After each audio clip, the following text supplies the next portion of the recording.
This next section, I want to focus in on the Torah portion for today, the Parah Adumah, the Red Heifer. So this next section is entitled Parah Adumah, a unique commandment.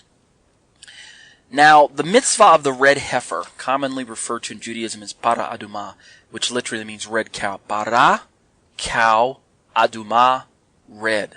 Adumah is related to the Hebrew word for Adam, a man. Adam or Adamah means earth. The ground is red. Parah Adumah, red cow.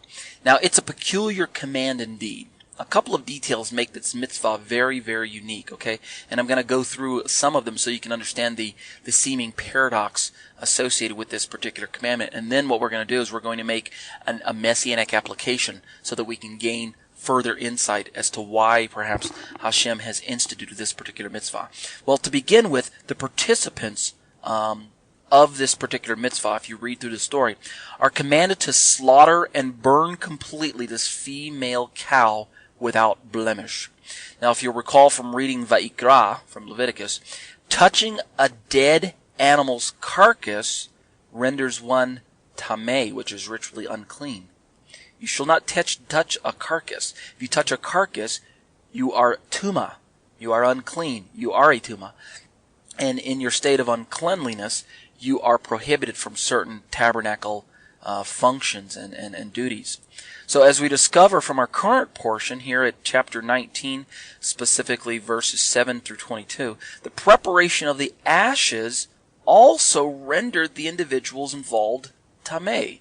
So they took the cow, they slaughtered it, they burned it completely according to the command. And in the preparation of the mixture that we're going to talk about, the ashes, in the prep work, it rendered them unclean. So that's the first thing that's unique about this, or the first thing that is odd about this, okay? What makes it odd is that the end result of their efforts produced a substance that possessed the supernatural ability to, watch this, cleanse as Hashem endowed it. Isn't that interesting? They prepare a substance that renders them unclean in the preparation, but the end result is a substance that will cleanse. It's true, the real healing always comes from Hashem. Don't get me wrong. But in this case, the focal point of the healing, the ash mixture that's the result, began by defiling those who made the mixture. Peculiar indeed. So herein lies the secret of faith.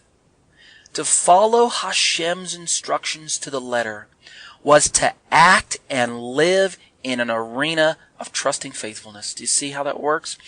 God's ways are above our ways. We cannot understand why God asks us to do things that just don't make sense to us. To do what the Torah asked sometimes required its participants, not all the time, but sometimes, it required its followers to perform various rituals and functions that defy logic and common sense. It's life from death. We go from the state of death into the state of life. And what ends up happening is with this particular mitzvah, the Parah Adumah, God starts by telling them to kill a living thing. It's the same as it is with all the animal sacrifices, in which death is the first step, but the end result is life.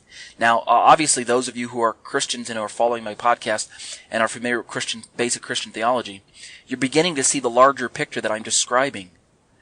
Life from death. So that at the death of one living being, life is produced for all of those involved.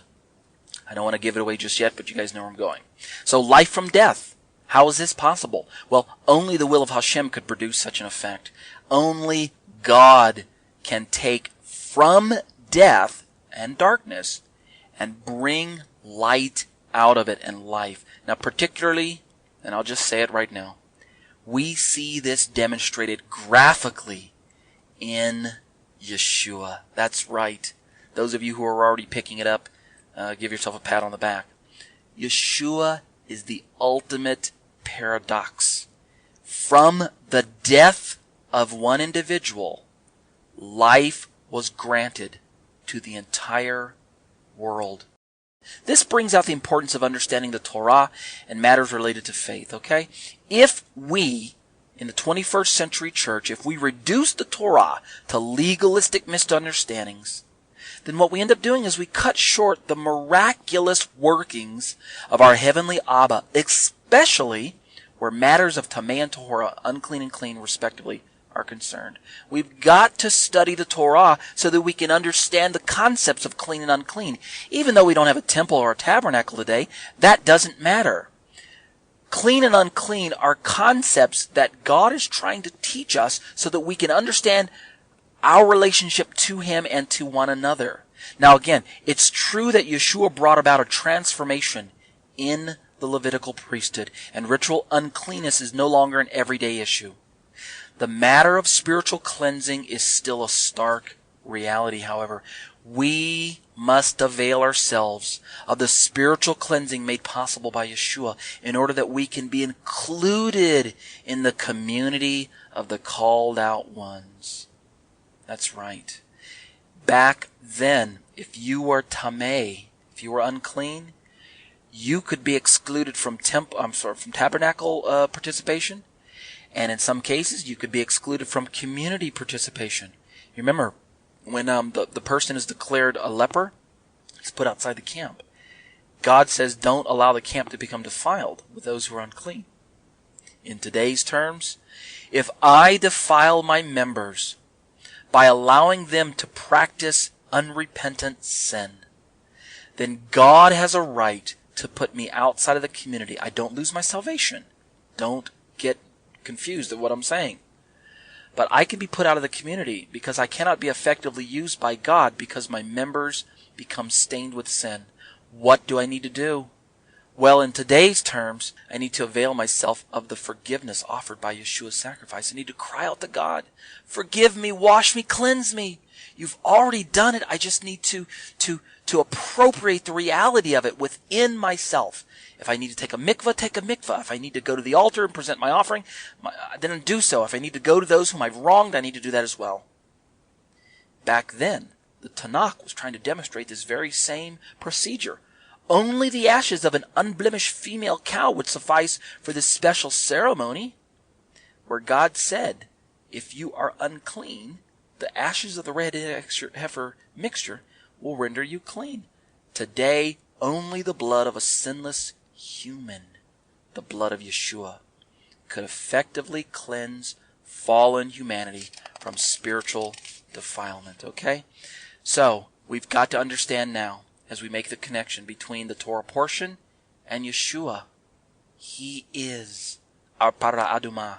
He is our red heifer.